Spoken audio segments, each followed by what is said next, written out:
Hey y'all, back again. I know I look a little different, don't talk about it. Anyway, back with August Wilson again. I definitely am gonna put a couple plays in here. I absolutely love this author, this playwright, and I want to bring one that is definitely very special to me because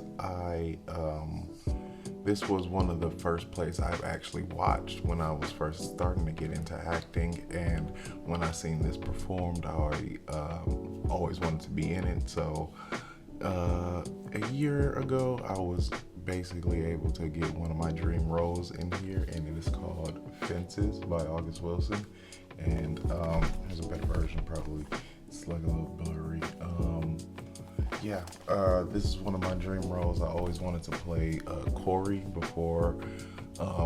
He was a high schooler, so before I got a little bit too older to play a high schooler, I definitely wanted to play Corey in Fences. So I'm glad I got the opportunity. I'll definitely put a little bit of pictures and whatnot up if you guys want to see. Fences. It is an amazing play and a story that takes place. I love the one setting plays. It takes place where it's supposed to take place on the front porch of Troy's family's house, and the fact that you can bring a whole audience in throughout this whole play in that one setting just in front of the porch is amazing to me. And the way we'll get into it, he taps a lot into this play, and I always went from the first time I seen this play, I definitely always wanted to be in it, and I'm glad I definitely had the opportunity and chance to put this play put this play on and bring it to life.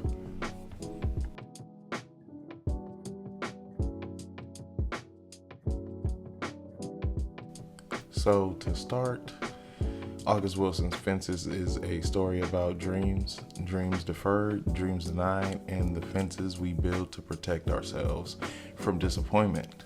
Set in 1950s Pittsburgh, the play is part of Wilson's Pittsburgh Cycle, a series of 10 plays that explore the African American experience across different decades.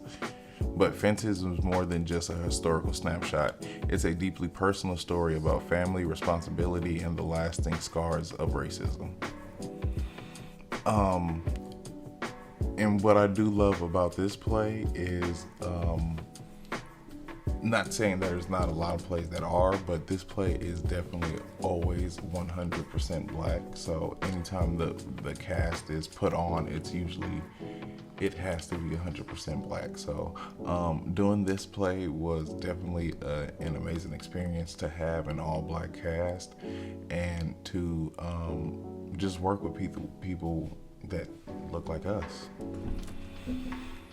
So to open up, our main character, Troy Maxson, is a former Negro League baseball player turned garbage collector.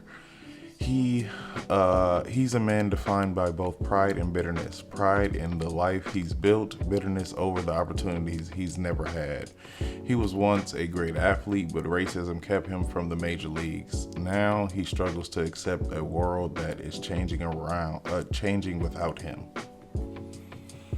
So Troy is our main character. He opens up with his best friend Bono, and they are both garbage collectors, and they're really good baseball players back in the day. And the main setting of one of the main things that's always a part of the play is that Troy has a ball attached to a string on a tree that is like, by his house, and he has a string and a baseball connected to it. So he's always going outside, hitting the bat and hitting the baseball with the bat, and always reminiscing about how good he was back in the day and all that. So it opens up with him and Bono, really, pretty much, and the wife comes out, Rose. She comes out later, and he's just introducing everybody into the family, and happy black family so far.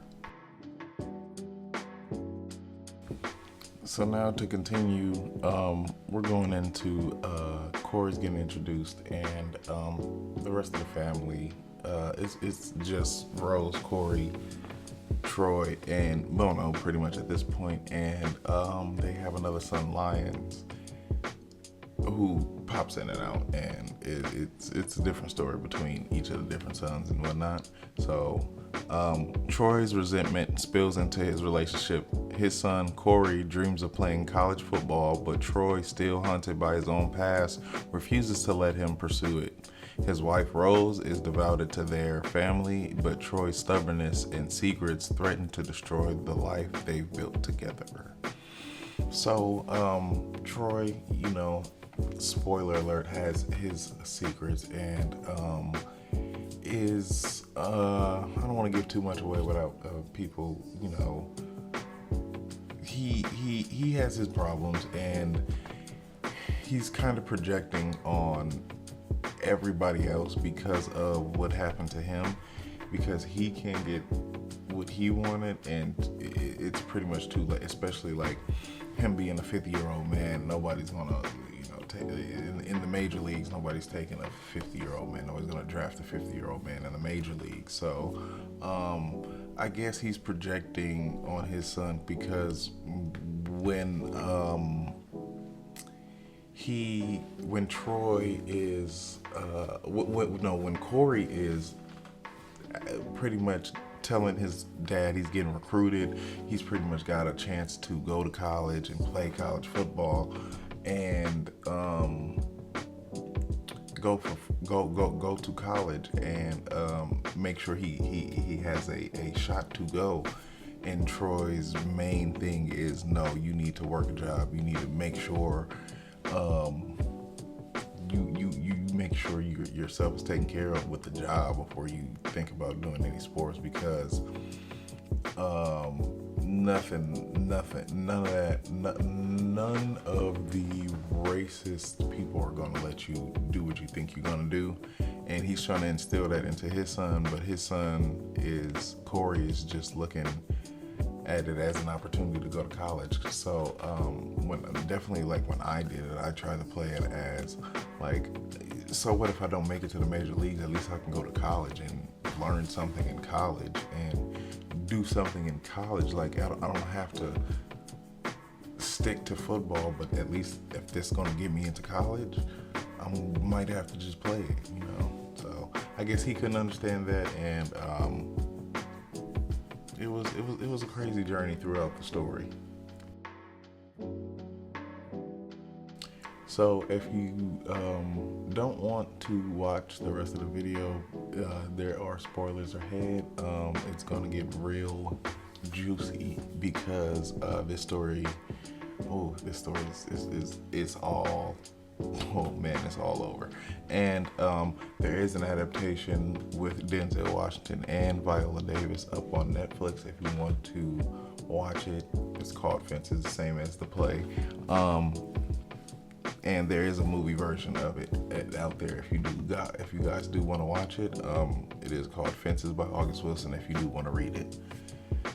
So as tensions rise, Troy makes decision to push his family away. He cheats on Rose, fathers a child with another woman, and drives Corey to the breaking point. The fence he's building in his backyard is meant to keep things in, instead becomes a symbol of everything he's lost. So throughout the play, we are building a fence. Me and I shouldn't say me. Corey and Troy are building a fence throughout the play, and gradually, as it gets more and more finished, people go more and more away. People get pushed more and more away. So it is a very it's pretty heavy symbolism in there, and I love the way that August Wilson wrote this, and that the title is like everything just comes into play. And I think both Rose and Troy are some very powerful characters, because they're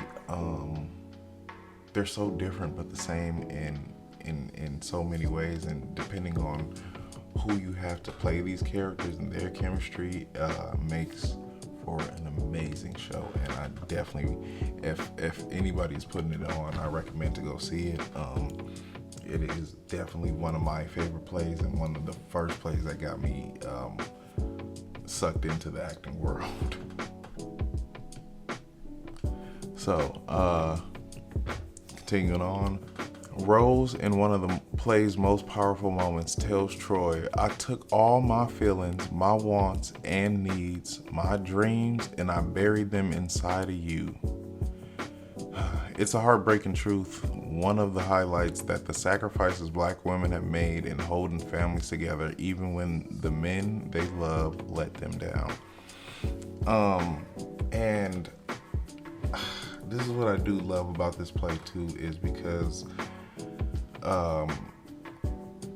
it shows you that Black women are definitely the ones still there, still holding you down. Since like this play is set in the 50s, it was probably written in the 80s, and it still shows you how Black women have been the backbone of the community since the beginning. And especially, during her last monologue, since I am the son, I don't want to give too much away, but I do come back home and Troy has pushed everybody away. Corey comes back home and oh Lord, there's just an amazing last monologue that Rose gives, and we'll go on and I'll explain a little bit more later. Okay. Going into the end, by the end of the play, Troy passes away and his family must decide what parts of him to hold on to. Corey, now a grown man, struggles with whether to attend his father's funeral. In the end, he sings a old song Troy used to sing, honoring the complicated man who shaped him. In this last ish scene, like I said, Troy has passed away, and Corey has joined the Marines, and he comes back home to not to find out, but he comes back home because his dad is passed away, and they're going to have the funeral, and the whole family's meeting up. Like I said, he has a baby, and the little girl's grown up a little bit more now. So she's about 10-ish when the play moves on and jumps ahead to his death, and Corey is contemplating on whether he should go or not, and that's why Rose's last monologue is so amazing, because of how strong Black women have to be, even in the face of everything that they face, and it's just something that people are not gonna get unless they are them, and I can't even really speak on the experience of them, because I am still a man at the end of the day. So I love doing this play because of how strong the Black woman character had to be, and how sad it was to actually see the progression of somebody still holding this down. It's a crazy play, and I love it so much, and it was definitely an honor to actually be a part of and bringing this play to life as well. So to conclude, Fences is about the barriers we build between fathers and sons, husbands and wives, dreams and reality. It's about the weight of the past and the fight to break free from it. And most of all, it's about the question, it's about the question at the heart of so many American stories. Can we be more than what the world expects us to be? I do love this play so much because August Wilson is one of my favorite playwrights. Let me just say that hands down. I love all his plays. I would love to be in as many of these plays as I want, as I can, because I love that he has a whole decade, a whole century of Black experiences, and they all tell a different story, and they're all amazing. So I would definitely put a little bit more August Wilson in here, and keep it going. Probably I will try to not. I don't know. I'll try to put a little bit more in here. I'll figure out which ones I want to do. But if you like the video, like, share, subscribe, all that good stuff. Check out my IG if you want to check out some of the other plays I've definitely done. I've done a couple of these plays. So thank you guys.